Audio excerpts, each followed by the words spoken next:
Yo， 大家好，我係 JFFT 嘅梁少啊。咁講下嚟緊星期日晚11點半鐘，利物浦對熱刺呢場波啦。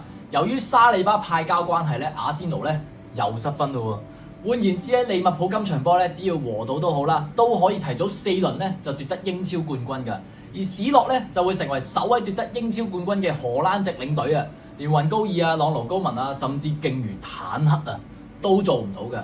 而熱刺呢隊波咧就專心爭歐霸冠軍啦，聯賽排名嘅話咧甚至低過曼聯添啊，所以我覺得意食指數係10粒星。熱刺咧都應該知咩事㗎啦，聯賽咧基本上就無欲無求㗎啦，而佢哋歐霸4強嘅對手係波杜基林特啊，呢隊嘢非常之有 feel。首先佢哋清一色咧係挪威人啦，第二佢哋就係首支殺入歐戰4強嘅挪威球隊嚟㗎，最緊要係咩啊？佢哋而家係新興嘅挪威班霸啊！所以我覺得熱刺咧應該都會留力咧，好好對付佢哋嘅。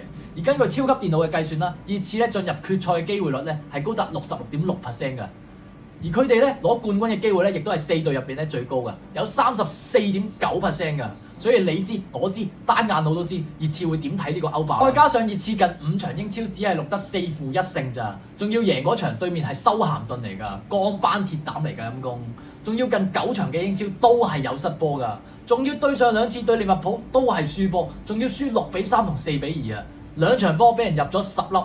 相信熱刺後防性感程度大家有目共睹㗎啦。而沙拿我覺得會破入球荒，利物浦應該會可以大炒熱刺，大概可能5比1、4比0之類啦。總之就大球，總之利物浦應該就可以 gel 到個冠軍先㗎啦。